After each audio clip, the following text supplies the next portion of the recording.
2016ஆம் ஆண்டின் சட்டமன்ற தேர்தலுக்கு பிறகு தனது மனைவியுடன் தேமுதிக வழக்கறிஞரணி செயலாளர் எம்.ஆர். பன்னீர்செல்வம் இல்ல திருமண நிகழ்ச்சியில் பங்கேற்றார் தேமுதிக தலைவர் விஜயகாந்த்.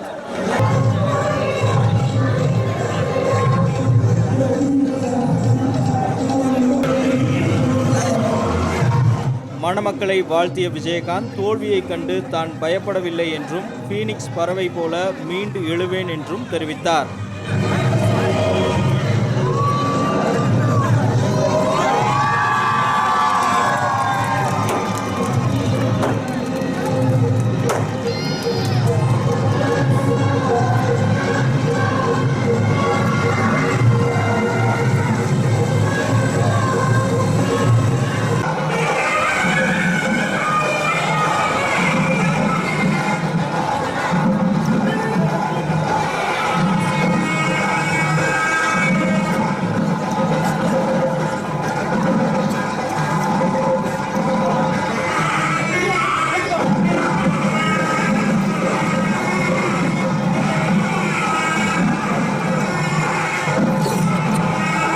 பெரியோர்களே, தாய்மார்கள், அன்பு கொண்ட சகோதர சகோதரிகள், என் உயிரிலும் மேலான அன்பு தமிழர்கள், இவர் அனைவரும் நன்றி. இந்த திருமண விழாவுக்கு வருகை புரிந்த அனைவருக்கும் என் நன்றி இருந்த வணக்கம். அதாவது சுருக்கமாக சொன்னால் இது எம்ஆர் வீட்டு கல்யாணம். நான் எம்ஆர் பன்னீர்செல்வத்தோட கல்யாணம். எம்ஆர்னு சொல்லி தான் பழக்கம்.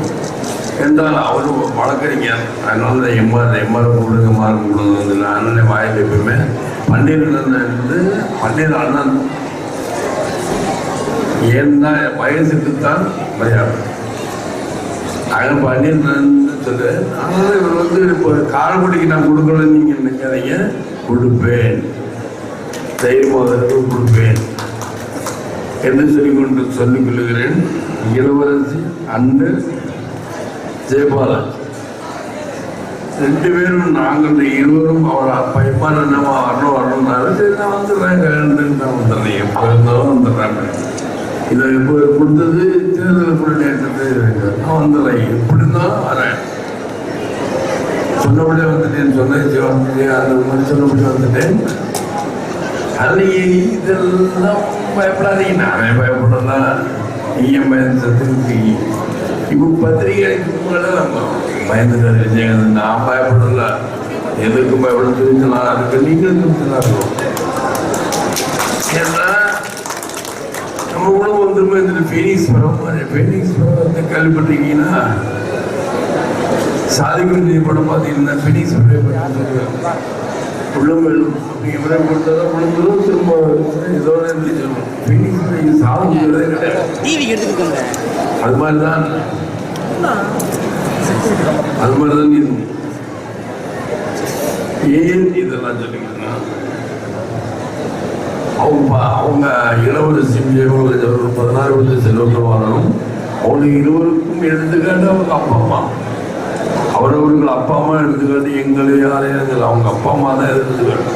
எம்ஆர் பன்னீர்செல்வத்தை பொண்ணுக்கு சொன்னால் இப்போ பன்னீர்செல்வம் அவங்க வீட்டில் எப்படி எல்லாம் குழந்தை வளர்ந்துருப்பாங்க, அது மாதிரி ஜெயபாலன் உங்கள் வீட்டில் எப்படிலாம் பையன் வளர்ந்துருப்பாங்க. அதைத்தான் நீங்கள் உங்களுடைய திருமணத்தில் அவர்கள் தான் படம் வாசிப்பார்கள் என்று சொல்லிக் கொண்டு விடவில்லை. நன்றி, வணக்கம். அதனால் என்னுடைய ஆசீர்வாதமும் என் மனைவியோட ஆசீர்வாதமும் கிடையாது. முக்கியம் இத்தனை பேர் பொருள் ஆசீர்வாதம் முக்கியம் என்று சொல்லிக்கொண்டு விடவில்லை. நன்றி, வணக்கம்.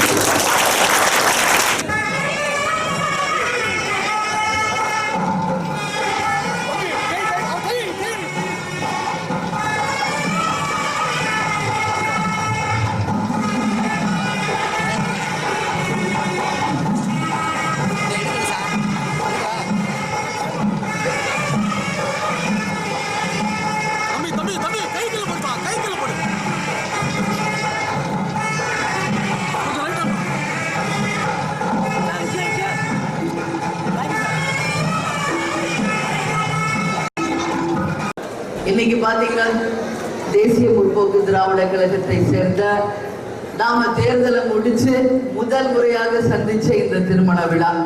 இந்த விழாவில் இந்த நேரத்தில் சிவகங்கை மாவட்டத்தில் எல்லாரையும் சந்திக்கிறதுல உண்மையிலேயே நான் பெருமகிழ்ச்சி அடைகிறேன்.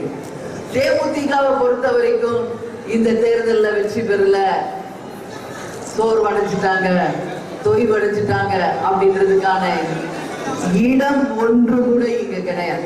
ஏன்னா கேப்டனுடைய சினிமா வாழ்க்கையை நீங்க எடுத்துக்கிட்டீங்கன்னா, ஒரு ஹீரோவாக வில்லன் அடிக்க அடிக்க அடிக்க கேப்டன் விழுந்துகிட்டே இருப்பார். மறுபடியும் மீண்டு எந்திரிச்சு நின்று வில்லன் அடிச்சு துவம்சம் பண்ணி வெற்றி பெற்றே தீர்வார். அதுபோல கேப்டன் என்னைக்குமே பாத்தீங்கன்னா எதிர்நீச்சல் போட்டேதான் வாழ்க்கையை சந்திச்சவர் என்பது உங்க எல்லாருக்கும் தெரியும். இங்க நாம மனசு வருத்தப்படுறதுக்கோ தொய்வடைவதற்கோ நாம வருத்தப்படுறதுக்கோ இங்க எதுவுமே இல்லை.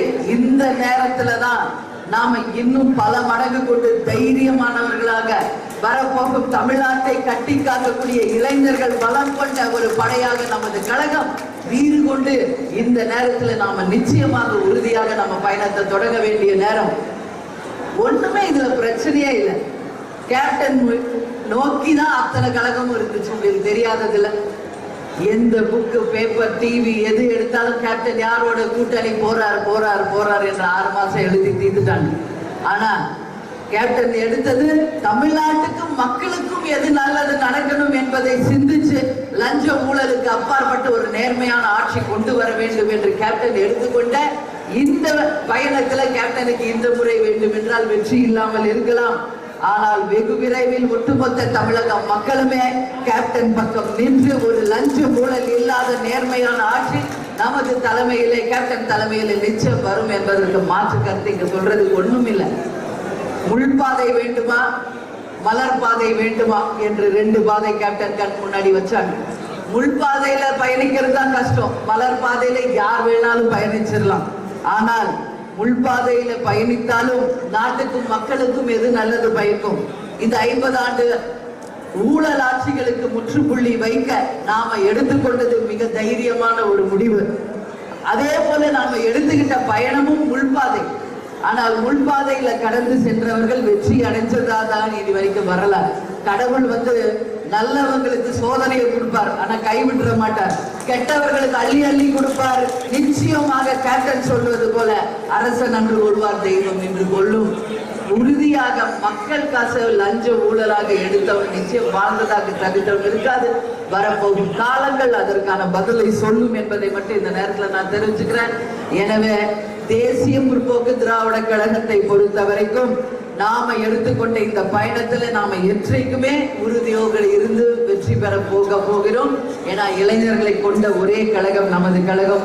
இதுல நாம் உறுதியாக பயணிப்போம், வெற்றி பெற போகிறோம். ஆட்சி அமைக்க போவதும் உறுதி உறுதி உறுதி என்பதை இந்த நேரத்தில் உங்க எல்லோருக்குமே நான் தெரிவித்துக் கொள்ள கடமைப்பட்டிருக்கேன். ஃபுட்பால் மேட்ச்ல கூட பாருங்க, பால கால்ல அடிக்க அடிக்க அடிக்க அடிக்க அடிக்க தான் கடைசியில கோல்ல போய் பிக்ஸ் ஆகும்.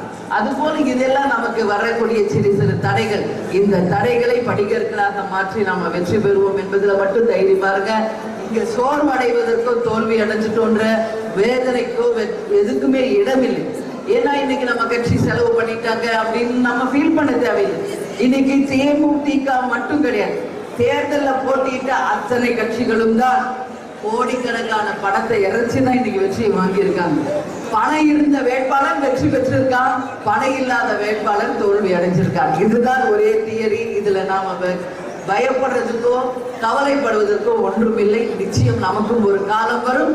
அந்த காலம் கேப்டனுடைய ஆட்சியாக நிச்சயமாக தமிழ்நாட்டில் லஞ்ச ஊழல் இல்லாத நேர்மையான ஆட்சி தமிழ்நாட்டில் நம்மால் உருவாக்கப்படும் என்பதை உறுதியாக தெரிவிச்சுக்கிறேன். எனவே நாம் அனைவரும் மீண்டும் ஒன்றாக இணைந்து பழைய வேகத்தை விட இன்னும் பல மடங்கு வேகத்தோடு செயலாற்றி நமது பணிகளை தொடர்ந்து நிச்சயமாக வெற்றி பெறுவோம் என்பதை தெரிவித்துக் கொண்டு இந்த மணவிழாவுக்கு வந்திருக்கும் எல்லாருக்கும் எனது நன்றிகளை தெரிவித்துக் கொண்டு மணமகனும் மகளும் எல்லா வளங்களும் பெற்று சீரோடும் சிறப்போடும் வாழணும்னு சொல்லி இந்த நேரத்தில் நான் வாழ்த்துறேன்.